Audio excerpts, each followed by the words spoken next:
Tessalonicenses.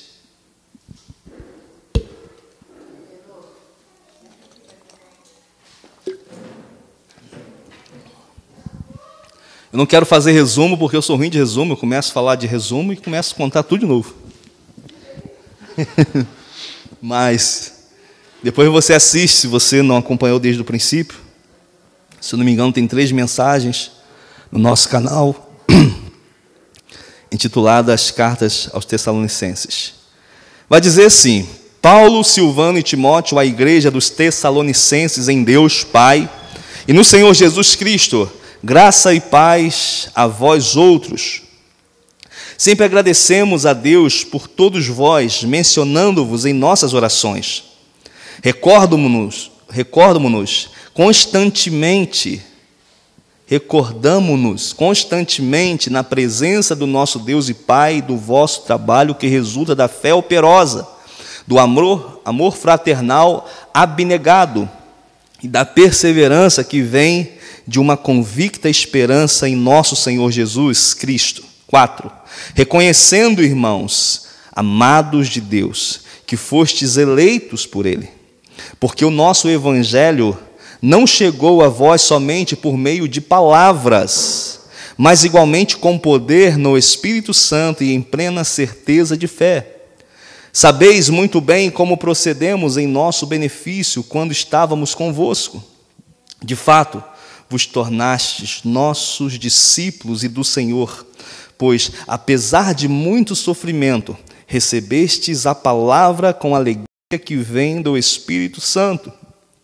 Dessa forma, vos tornastes o padrão de fé para todos os crentes que estão na Macedônia e na Acaia. Portanto, a partir de vós, não somente a palavra do Senhor foi proclamada na Macedônia e na Acaia, mas também a vossa fé em Deus tornou-se conhecida em todos os lugares, porque todos eles relatam de que maneira fomos recebidos por vós e de que maneira vos convertestes dos ídolos a Deus para servirdes ao Deus vivo e verdadeiro, enquanto aguardais do seu Filho, a Jesus nos livra da ira que certamente virá. Só até aqui, preste atenção aqui em mim. Queridos, nós falamos até o versículo 5, a respeito de como Paulo introduziu a essa igreja a palavra de Deus e como essa igreja frutificou. E apesar de tantas perseguições por causa do Evangelho, o Evangelho verdadeiro gera perseguição. Mas a perseguição que a igreja sofre não é pelo status. A perseguição que a igreja sofre não é pela política. A perseguição que a igreja sofre é pela palavra de Deus e por reconhecer Jesus como o único e suficiente Salvador, o Messias enviado de Deus. Por isso, a igreja precisa padecer. Qualquer outra coisa é glória humana, é vanglória. Dentro dos evangelhos nós percebemos que a igreja era perseguida por causa do seu Senhor. Então Jesus disse: perseguem o dono da casa, quanto mais aos vossos conservos. Se chamaram o líder, se chamaram o senhor da casa de Belzebu, quanto mais aos vossos conservos. Se chamaram Jesus de profeta endemoniado, que vão nos chamar, hein? Então esse é o amor de Deus por nós, que nos faz prevalecer em meio às circunstâncias, em meio às adversidades. Então essa igreja surge, no meio das provações, e ela consegue que no meio dessas provações a vida de Deus fosse aperfeiçoada nas pessoas, nos membros. A igreja, ela floresce quando existe a presença do próprio Deus nela. A igreja, ela se estabelece quando ela se sujeita à palavra. A igreja tem vida de Deus quando, em meio a tribulações, perseguições e angústias, ela ainda continua mirando o alvo da vida e da vocação dela, que é o próprio Cristo. Aleluia! Então a igreja nasce com fervor, porque as provas não matam, as provas nos fortificam. Ao contrário, no meio de provações e tribulações, quem constrói sobre a areia é levado, mas quem constrói sobre a rocha permanece. E Jesus falou que constrói sobre a areia é o que ouve e não pratica, mas o que constrói sobre a rocha é o que ouve e pratica. Não é a palavra que ouvimos, é a resposta que damos ao que ouvimos que vai fazer a nossa jornada ser longa, chegarmos ao objetivo final, ver ele descer, ou então ficarmos no meio do caminho. Então construa sobre a rocha que é Cristo, que você vai ser fortalecido durante as tormentas. Amém? E no versículo 6, Paulo ele está lembrando dessa igreja com alegria. Ele fala, de fato, vós tornastes nossos discípulos, vocês tornaram os nossos discípulos, e do Senhor, pois apesar de muito sofrimento, recebestes a palavra com alegria que vem do Espírito Santo. Deus estabeleceu liderança sobre a igreja, Deus estabeleceu apóstolos, profetas, mestres, pastores, evangelistas e... pastor, mestre, evangelista, isso mesmo, 5. Para a edificação dos santos, Efésios 4 fala sobre isso. Ou seja, a visão de Deus não é o pastor indo na frente, lutando o bom combate e a igreja assistindo. Não é igual um campo de futebol, que a igreja está lá sentada na arquibancada, vai pastor, e o pastor está lá jogando a pelada com o diabo, e dá um drible para cá, quando vai fazer o gol, entra o capiroto na reta, e a igreja está lá, esse é o meu pastor, hein? Está morrendo por nós. Não, o pastor não precisa morrer pela igreja, Jesus já morreu por ela. Mas a obra do ministério é o quê? São os líderes, sentados naquele lugar onde o capitão do time, o treinador fica ali, perto do lugar dos reservas, gritando para a igreja, vai igreja, avança, equipando a igreja, faça isso, faça aquilo, toca a bola, passa o bastão, chuta agora. E na arquibancada está o mundo olhando, a igreja lutando, a igreja sendo gloriosa, a igreja vencendo.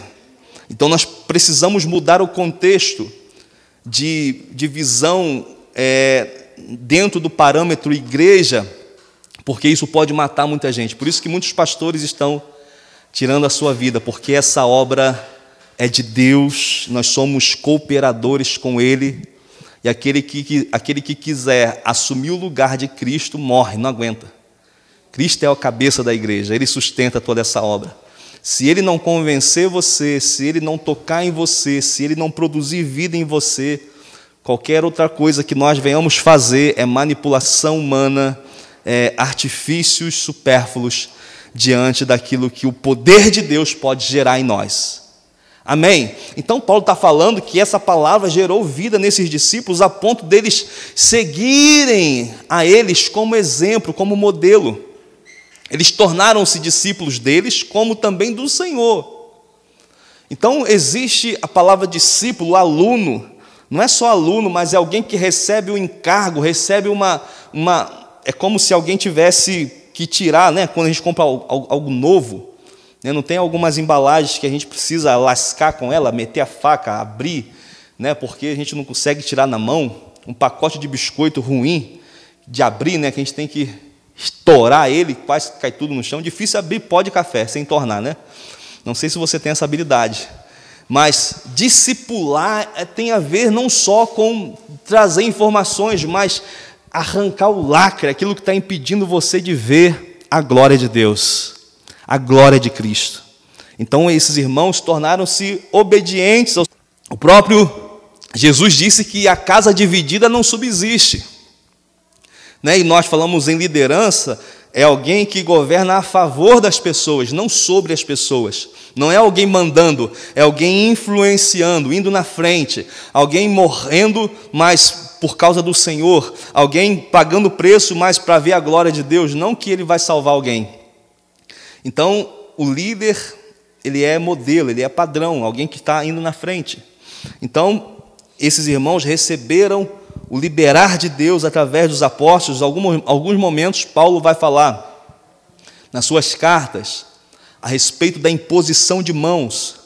Timóteo, eu vou reavivar o dom que há em você pela imposição das minhas mãos. Então, quando nós impomos as mãos, liberando o poder de Deus, liberando uma vocação ministerial, ordenando ao pastorado, ao diaconato ou ao presbitério, nós estamos de alguma maneira ministrando e trazendo à tona a vida de Cristo que está dentro de você. Aleluia! Então a palavra de Deus foi ministrada a eles, em meio a tanto sofrimento e perseguição. Aqui está dizendo no versículo 6, que eles receberam a palavra de Deus com a alegria que vem do Espírito Santo. Então a alegria não é algo que eu conquisto fora. A alegria não é algo que eu conquisto em coisas externas. É algo que vem do Espírito Santo, é fruto do Espírito Santo. Jesus falou que o reino de Deus não é comida nem bebida, ou seja, não são coisas visíveis, não são coisas palpáveis, mas o reino de Deus é alegria, paz e regozijo, gozo no Espírito Santo. Então os cristãos são vivos em Deus, são avivados em Deus, através desse poder do Espírito Santo que frutifica em nós alegria, paz, mansidão, domínio próprio, temperança, amor, tudo provém do Espírito Santo. Deus não é doido de falar, olha, ame, sem antes ele providenciar aquilo que vai fazer, que vai mover você a amar. Deus não está falando, olha, perdoe, para você olhar dentro de você e por si mesmo conseguir perdoar, mas Ele está falando que existe uma ação do Espírito Santo em nós, que gera essas coisas, que frutifica essas coisas. É a ação dEle. O Cristo que salva é o Cristo que providencia o Espírito Santo em nós, para caminharmos segundo aquilo que Ele diz. Sem o Espírito Santo nada feito. Sem a presença do Espírito Santo, nada feito. Sem contemplarmos a Deus, nada feito. Nós viramos religiosos, apresentando capas, apresentando alguém que eu não sou no meio das pessoas. Deus, Ele se move através do Espírito Santo em nós. Ele não nos deixou órfãos. Ele não nos deixou sem um escape para suportarmos as tentações. Por isso que nós precisamos granjear isso, de alguma maneira cuidar, assim como nós cuidamos de um jardim, nós precisamos cuidar do nosso relacionamento com Deus, porque senão os nossos ouvidos podem ser tapados, os nossos olhos podem ser vendados, e com o passar do tempo nós vamos perdendo a sensibilidade, a audição, a visão daquilo que Ele quer estar fazendo em nós. Aquilo que Ele quer fazer e já está fazendo em nós. Então, granjeie isso, cuide, porque o Espírito Santo tem ciúme de você. Aleluia!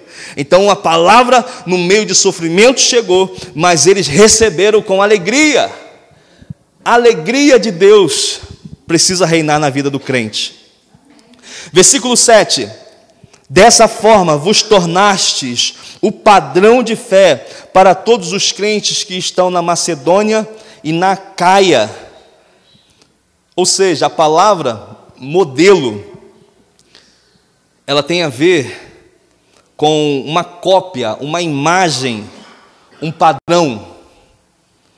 Originalmente a palavra, ela denotava uma marca de um golpe, ou algo que foi usado para deixar um sinal, mas a palavra no seu original tem a ver com impressão, ou seja, nós somos a impressão de Cristo. Cristo imprimiu em nós a sua vida. A palavra também tem a ver com exemplo, modelo, padrão, tem a ver com exemplo. Então esses homens foram o exemplo para os irmãos de Tessalônica, e a partir daí eles não tornaram-se apenas receptores da palavra, mas também se tornaram transmissores, porque o propósito da igreja é essa, receber a palavra e transmitir a palavra. Quando nós apenas recebemos e recebemos mais um pouquinho. Daqui uns dias, Luciano já falou isso de novo, está falando isso de novo. Mas não é o que eu falo e quantas vezes nós falamos, é o quantas vezes você entendeu e praticou. Quantas vezes que eu entendi e pratiquei. Quantas vezes que essa palavra formou o meu homem interior. Então, nós somos receptores e transmissores. Muitas pessoas morrem na caminhada porque só consomem, só absorvem, só aprendem, mas não passam, não transmitem, não influenciam, não repartem o que receberam. Eu quero te dizer um segredo: tudo aquilo que você reparte, mais aumenta. Tudo aquilo que você reparte, cresce. Tudo aquilo que você divide, Deus aumenta em proporção, em impacto, em autoridade, em revelação. Porque é isso que a palavra de Deus faz.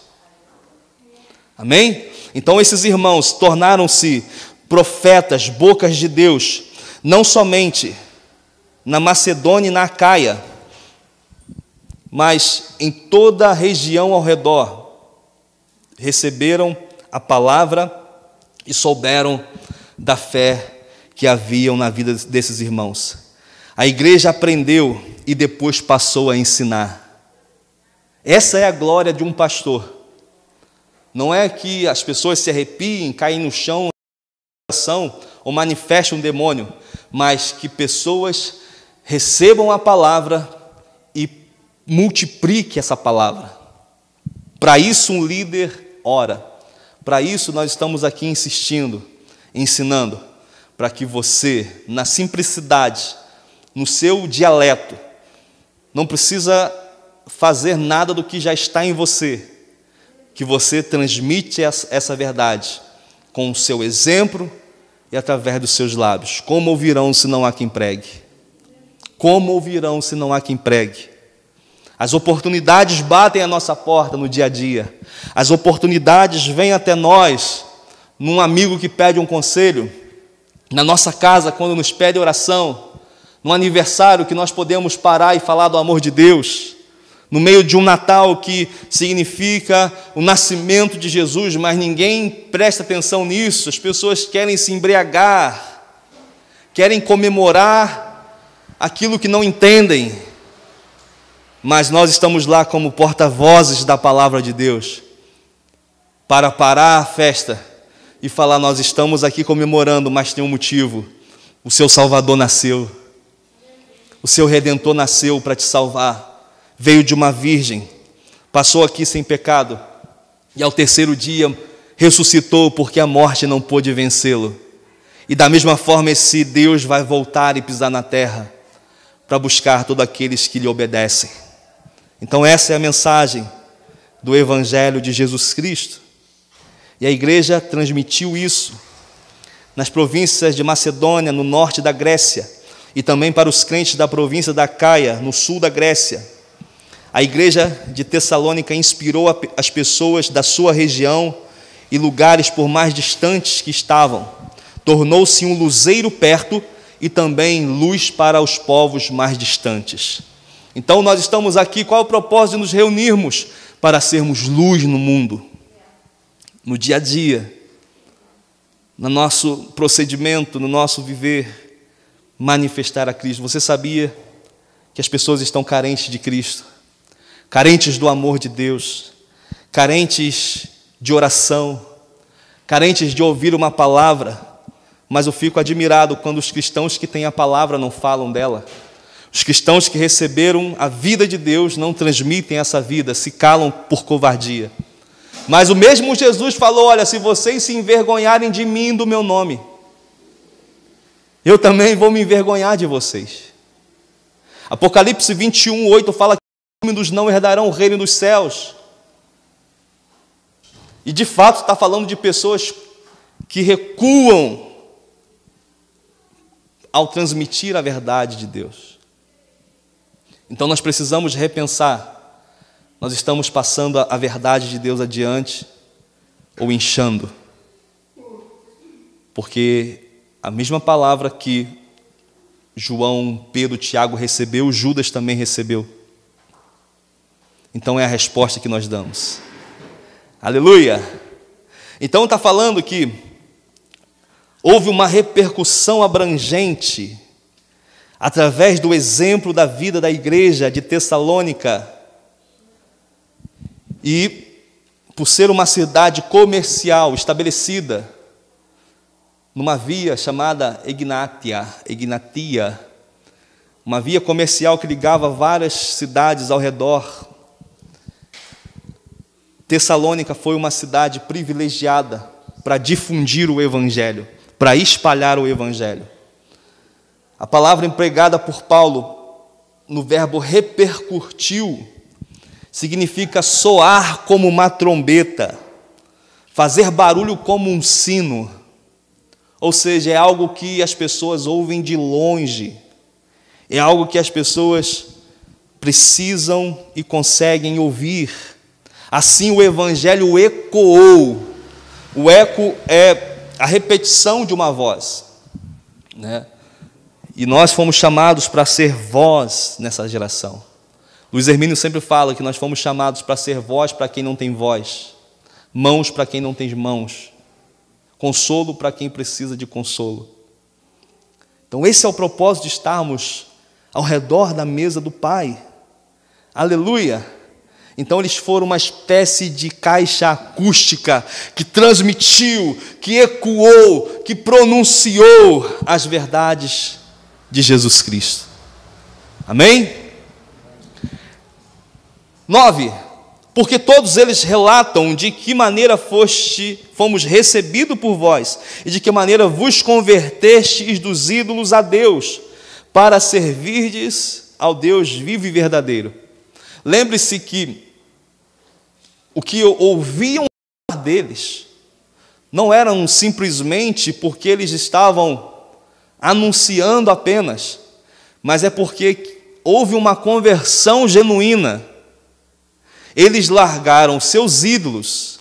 O Monte Olímpio estava ali mais ou menos 80 quilômetros ao sudoeste de Tessalônica. E ali havia um deus chamado Zeus, que acreditavam que Zeus, quando mexia sua cabeleira, todo lugar estremecia, todo lugar tremia. Havia uma cultura da época que eles precisavam aplacar a ira dos deuses, fazendo ofertas, fazendo oferendas, fazendo cultos. Os deuses brigavam entre si. Se você ia fazer um casamento para o filho, você precisava ofertar a divindade que tinha a ver com o casamento. Se você ia fazer uma viagem, você precisava ofertar a divindade que era o Deus dos viajantes. Se você fosse buscar ouro e prata, você sacrificava aqueles ídolos que eram deuses do ouro e da prata. Então havia deuses de todas as espécies, para todos e qualquer tipo de circunstância.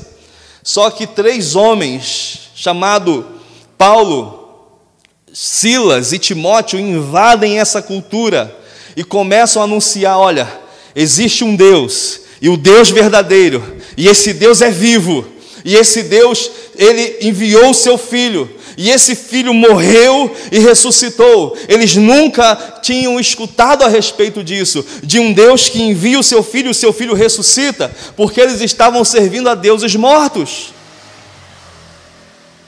Então a mensagem chega com poder e graça, e o resultado é que a fé dessas pessoas tocam as suas vidas. E 2 coisas é preciso ressaltar que houve aqui em Tessalônica: houve arrependimento e fé. A conversão, ela precisa desses 2 elementos: arrependimento e fé. Arrependimento é mudança de mente, é mudança de entendimento. A fé é uma operação prática daquilo que nós entendemos em respostas a Deus, em resposta a Deus. Então a fé, por sua vez, é uma volta para Deus em total confiança em quem Deus é e no que Deus fez em Cristo. A fé em Deus precisa reconhecer primeiro quem Deus é, não o que Deus pode dar ou fazer. Reconhecemos quem Deus é e o que o Deus fez por intermédio de Cristo. Aleluia! Então eles saíram do paganismo por causa de arrependimento, por causa de fé.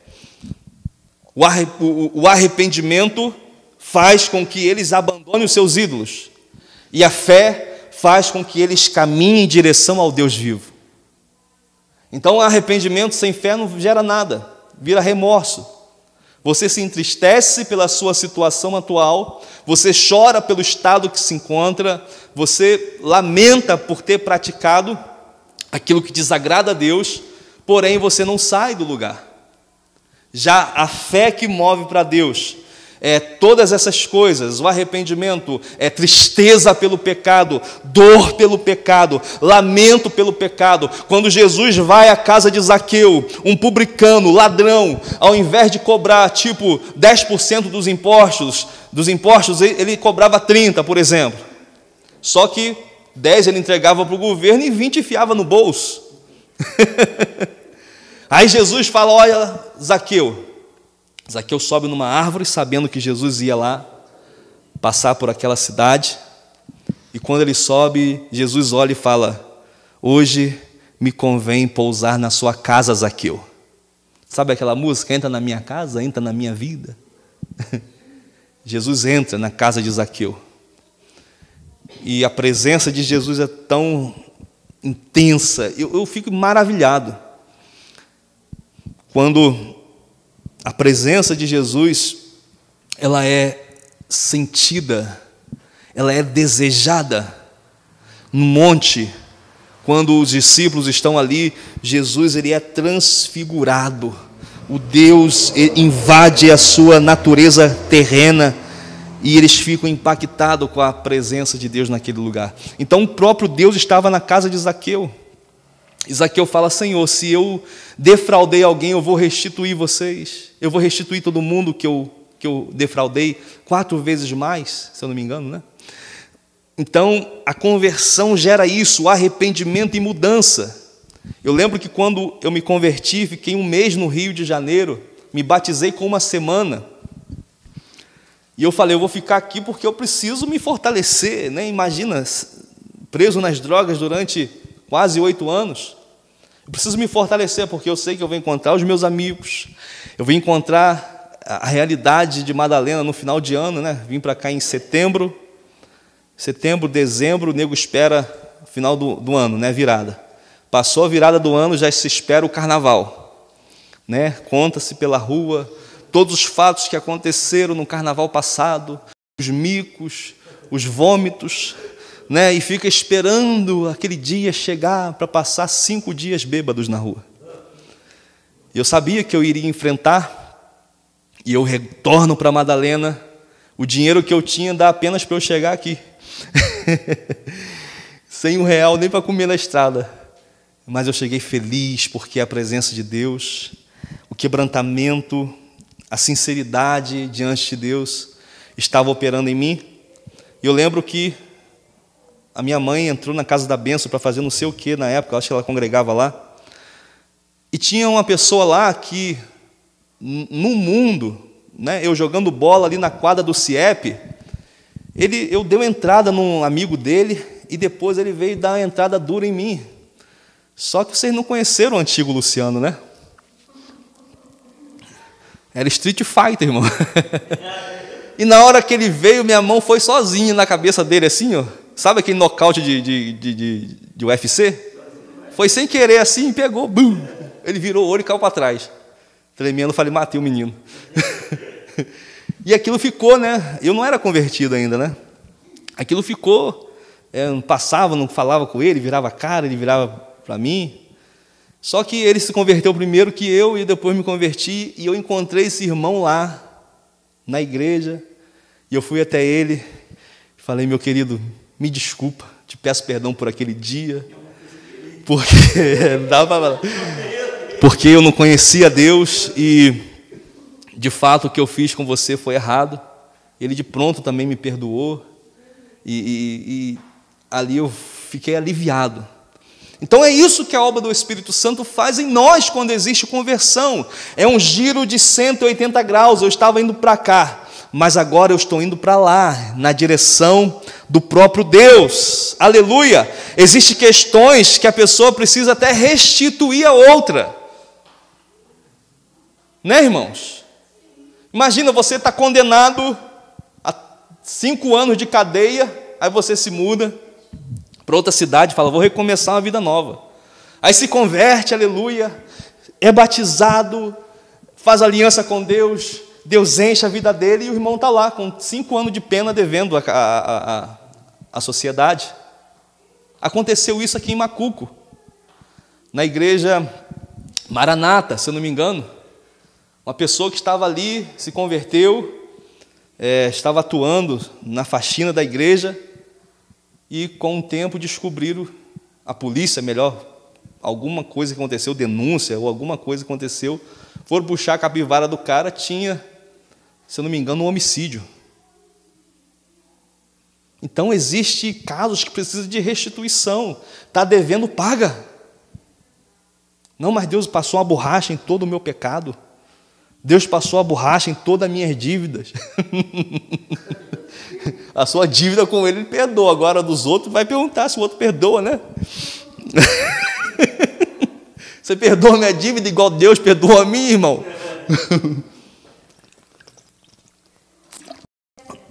Mas é assim. Aleluia. Então, esses homens, essas pessoas se converteram de fato. Eles largaram os seus ídolos. Claro que não foram todos, tá bom, irmãos? Nem todos correspondem à mensagem. Numa cidade, Deus sempre tem um povo. Essa utopia, vamos ganhar a Madalena toda para Jesus, isso não existe. As pessoas têm liberdade, e as pessoas às vezes vão optar em não acreditar na Bíblia, em não se sujeitar a Deus. Nós precisamos sim, enquanto estivermos em vida, intercedermos, orarmos por uma intervenção do Espírito, mas infelizmente nem todos serão salvos. Nem todos vão corresponder com a mensagem do Evangelho. Então esse povo que se comprometeu, que correspondeu, de fato a vida deles foram transformadas. Só que é fácil, irmão, nós identificarmos ídolos externos. É fácil nós olharmos, identificarmos quem serve a outro Deus, porque talvez lá tenha uma gruta com um ídolo. Em cima da prateleira em casa, um ídolo. No volante do carro, eu já vi no Rio de Janeiro, o nego faz um altar em cima do volante ali do painel do carro, eles fazem o altar com todo tipo de santo. Só que o mesmo santo que é o santo do catolicismo, é o santo da Umbanda, da Quimbanda. São Jorge lá é Ogum. Então, existe pessoas que consagram-se aos ídolos, entregam ofertas aos ídolos. Não foi uma ou duas vezes que eu vi no Rio de Janeiro, quando viajava, as pessoas, esse adesivo perfurado, perfurado, sei lá, que bota atrás do painel do carro, né, que dá para ver de dentro para fora, que é os adesivos dos políticos agora, né? Já vi várias vezes as pessoas colocarem aquilo escrito, foi Pombagira que me deu, foi Pombagira, foi Maria, Preto Velho que me deu, várias vezes, não foi uma ou duas vezes. Então, esses ídolos externos, acontece isso, nós identificamos e amarramos e sabemos que está lá, porém, existem ídolos internos, que apesar de nos convertermos, que apesar de estarmos na presença de Deus, podem ser mais nocivos do que aqueles que nós identificamos externamente. Eu dei uma olhada no livro de Tim Keller, Ídolos, Deuses Falsos. Eu anotei algumas coisas a respeito desse sentido. Os antigos pagãos não eram fantasiosos quando representavam praticamente tudo como um deus. Eles tinham deuses sexuais, deuses do trabalho, deuses de guerra, deuses do dinheiro, deuses da nação. Pelo simples fato de que qualquer coisa pode ser um Deus que governa e serve como deidade no coração de uma pessoa ou na vida de um povo. Quando a maioria das pessoas pensa em ídolos, eles têm em mente estátuas, eles têm em mente imagens. No entanto, enquanto a adoração tradicional dos ídolos ainda ocorre em lugares do mundo, de uma maneira externa, a adoração interna dentro do coração é universal. Ezequiel 14:3 fala o seguinte: Deus diz sobre os anciãos de Israel: estes homens estabeleceram seus ídolos em seus corações. Por isso que você pode às vezes quebrar os ídolos, você pode às vezes arrancar eles, mas a pessoa vai lá e levanta outro altar, compra outro, porque o altar não está fora, o altar está dentro do coração. E assim também nós podemos cair no mesmo engano. Mas como fazer um Deus, Luciano? Sei que essa mensagem não é tão boa, né, de ouvir. Mas como fazer um Deus, Luciano? O que é um ídolo? Um ídolo é algo mais importante para você do que Deus. Qualquer coisa que absorva o seu coração e sua imaginação mais do que a Deus. Qualquer coisa que você procura dar o que só Deus pode dar. Ou seja, é tudo aquilo que ocupa o lugar de Deus. O prazer, tudo pode ser um Deus. Alguém disse que um ídolo é qualquer coisa que precisamos consultar antes de dizer sim a Deus. Então, não é fácil romper com os ídolos. Eu tinha um ídolo forte no meu coração chamado carnaval. Eu tinha um ídolo forte no meu coração chamado funk. Eu tinha um ídolo forte chamado fama, que eu queria de qualquer maneira. Mas quando você se converte, bye bye, ídolos. Um Deus falso é tão central e essencial para a sua vida, que se você perder, a sua vida você sentiria que a sua vida não valia de nada, não valeria apenas viver. Então, como você identifica um ídolo? É aquilo que, se arrancar de você, você não consegue viver. É aquilo que, se arrancar de você, não existe sorriso, não existe paz, não existe alegria. O filho pode se tornar um ídolo, a mãe pode se tornar um ídolo, o pai, o amigo, o namorado, o marido, a esposa, tudo pode se tornar um ídolo. O apego ao dinheiro pode se tornar um ídolo. Um ídolo tem uma posição tão controladora em seu coração que você pode gastar a maior parte da sua paixão e sua energia e seus recursos emocionais e financeiros sem deixá-lo um segundo no seu pensamento. Então é isso. Um ídolo pode dominar o curso da nossa vida. Por que eu estou indo para lá? Por causa daquele desejo, por causa daquele Deus, por causa daquele Senhor, eu estou indo para lá. Ele controla o coração, ele faz a gente gastar nosso tempo, nossas forças. Então, queridos, Deus está nos chamando para a liberdade, amém? Aí ele vai identificando algumas coisas. Pode ser a família e as crianças, um ídolo. Ou a carreira. Tem pessoas que vivem pela sua carreira. Mudaram de cidade, mudaram toda a sua estrutura familiar por causa de um emprego. Para ganhar 10 vezes mais. E nunca vão estar satisfeitos. Quanto mais têm, mais querem. Quanto mais desejam, cada dia desejam coisas maiores. ganhar dinheiro, conquista, aclamações, ou adoração à sua autoimagem. Não, eu estou em imagem a zelar. A nossa imagem pode se tornar uma imagem, de fato, né, que adoramos. A nossa autoimagem, a nossa posição social. Não, eu quero alcançar essa posição, porque se eu tiver essa aquisição, se eu tiver esse patrimônio, eu vou ser aceito. Pode ser um relacionamento romântico. Pode ser a nossa competência, a nossa habilidade. Isso pode se tornar um ídolo, irmão.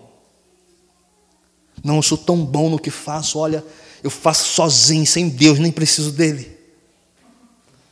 Eu sou tão bom em ganhar dinheiro, eu sou tão bom em pregar, eu sou tão bom, eu faço fogo cair do céu, eu sou bom. Se eu orar aqui, demônio manifesta, eu sou tão bom. Olha, se eu cantar, você chora. Pode se tornar um ídolo. Circunstâncias seguras e confortáveis. Não, o meu conforto, a minha segurança está no meu cartão, está no meu vereador. Se der algum problema, eu vou recorrer ao meu prefeito. Se der algum problema, eu vou recorrer ao meu parente rico, à minha sogra endinheirada. É um ídolo. Tudo que rouba a nossa confiança total em Deus, a nossa força total em Deus.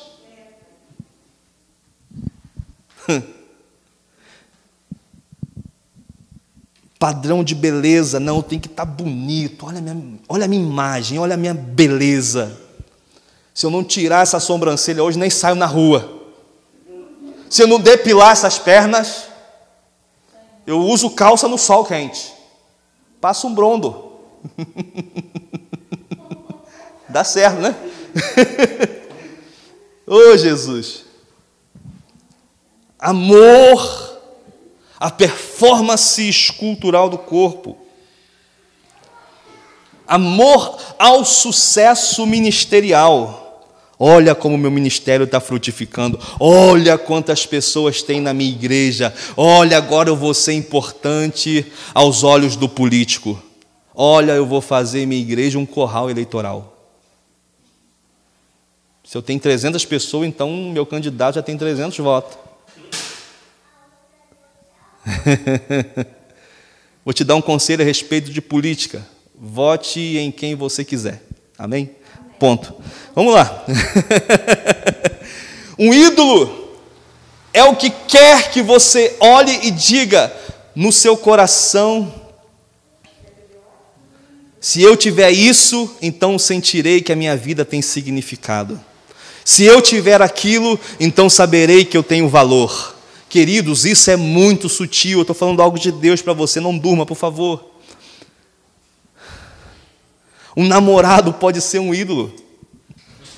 O seu marido, você sabia? Mas foi algo que Deus me deu, sim, Luciano. Eu sei, foi algo que Deus te deu, mas pode se tornar. Quando que nós confrontamos essas coisas? Quando essas coisas vão contra a palavra de Deus.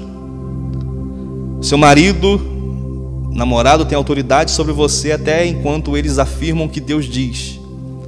Quando eles vão exigir de você o que a palavra não diz, aí você tem autoridade para quebrar a ordem dele, para sair debaixo do jugo dele. Ah não, mas vamos beber hoje, é só um copinho. Vamos acender uma vela para Exu, jogar um barquinho no mar, vamos pular as ondas. Todo mundo está pulando, não faz nada a ver não, vamos comer um corminho da Mião. Então são ídolos. Um ídolo no coração do homem toma as coisas boas como carreira, sucesso, amor, bens materiais e até a família e faz delas seus bens últimos. Nosso coração as diviniza como se fossem o centro da nossa vida, porque achamos que podem nos dar significado e proteção, segurança e satisfação se alcançarmos. O trabalho pode ser um ídolo. Você consegue ficar tranquilo vendo sua casa suja? Então cuidado, pode ser um ídolo. Sua casa está bagunçada e você falou: eu não vou fazer nada, eu vou dormir. Então se liberte. Deixa Deus fazer a obra. Ah, não, tem que fazer isso. Não, você não tem que fazer nada, irmão. Ah, não consigo dormir sem minha pílula. Sou tão alegre quando eu viajo. Não, só sou feliz viajando. É bom viajar, irmão, essas coisas são boas demais. Não, só sinto feliz comendo. Aí pegou, né? Eu como, olha, me dá uma alegria. Albert Einstein disse uma coisa, olha: insanidade é você fazer as mesmas coisas e esperar resultados diferentes. É loucura você fazer as mesmas coisas e esperar resultados diferentes. Nós precisamos, às vezes, atentar para os lugares que nosso coração entrou e começar a olhar como um malefício que está destruindo a nossa vida. Há muitas maneiras de descrever esse tipo de relacionamento com algo, ou seja, esse relacionamento com as coisas, com tudo que eu citei, mas a melhor coisa de definir esse relacionamento é culto. Quando nós nos sujeitamos a esses ídolos, nós estamos prestando culto. Se qualquer coisa se torna mais fundamental do que Deus para a sua felicidade, mais fundamental do que Deus para o significado da sua vida, a sua identidade, então isso é um ídolo. Você pensa que Deus te ama por aquilo que você faz? Se Ele morresse na cruz por aquilo que você fez, Ele teria morrido? E esse é o perigo da religião. A religião pode virar um ídolo. Não, parece que Deus nunca está satisfeito. Parece que se eu não orar hoje, vai cair um raio na minha cabeça. Parece que se eu não cumprir aquilo que os homens me ensinaram, Deus não vai me amar. Deus vai amar mais o irmão que está jejuando. Deus vai amar mais o irmão que está orando. Deus vai amar mais o irmão que está com o bolso mais cheio que o meu, né? E a gente vai entrando no padrão de idolatria, a teologia, a regra, e não percebemos que nada do que façamos vai mudar o amor de Deus. Nada do que venhamos praticar te aproxima ou te afasta, porque o que te aproximou foi o sangue de Cristo. O que você faz em práticas espirituais é para você permanecer no caminho, não é o caminho em si. Eu vou jejuar porque eu quero estar mais próximo, eu quero estar no caminho, eu quero estar mais cheio da virtude de Deus. Eu vou orar porque quem é o filho que não conversa com o pai? Quem é o filho que passa, né, perto do pai e não dá nem um oi?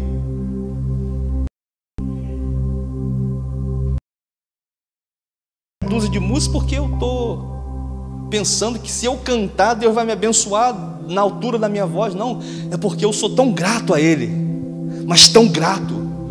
Eu reconheço tudo que Ele fez por mim e eu sou tão grato, por isso que eu quero cantar, eu quero dançar, eu quero me alegrar, eu quero fazer o impossível para simplesmente me extravasar. Porque no mundo eu me extravasava para mim, para os outros, para minha carne. Está entendendo? Então a idolatria funciona muitas vezes dentro da religiosidade. Deixa eu te dizer, você tem um Deus que é teu Pai, que é o teu amigo. O Espírito Santo é teu intercessor. Ele te ama, Ele te quer bem.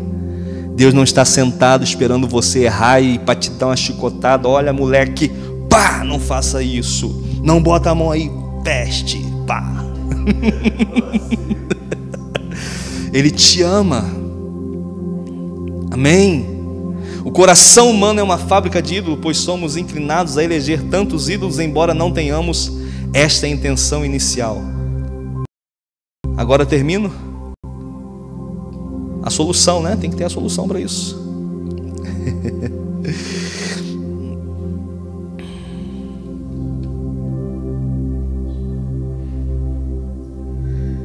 Qualquer coisa que tome o lugar de Deus se torna um ídolo. Os ídolos não podem ser removidos, mas podem e devem ser suplantados por aquele que reina sobre tudo e todos. Então eu identifico um ídolo e suplanto ele, falo: aqui não, aqui reina a presença de Deus, aqui governa o Espírito Santo de Deus.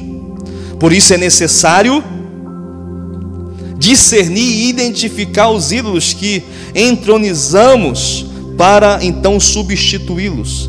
É isso que o Evangelho faz: reestrutura nossas motivações, autoconhecimento, identidade e visão do mundo. Deus muda a nossa cosmovisão, a maneira que nós olhamos para o mundo, Deus transforma.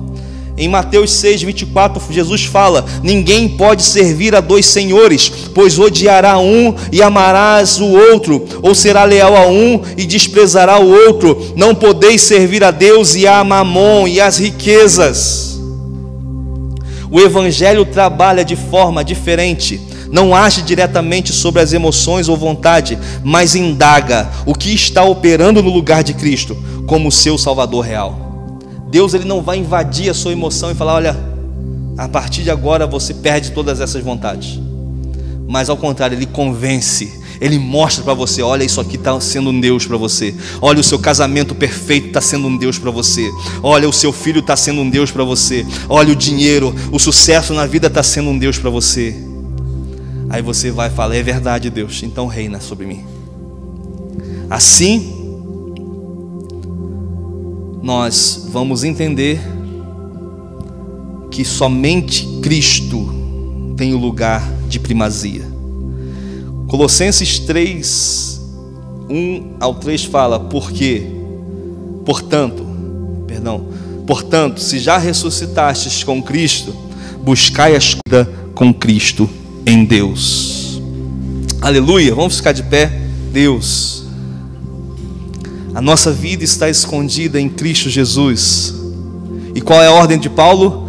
Buscai as coisas que são de cima, as coisas que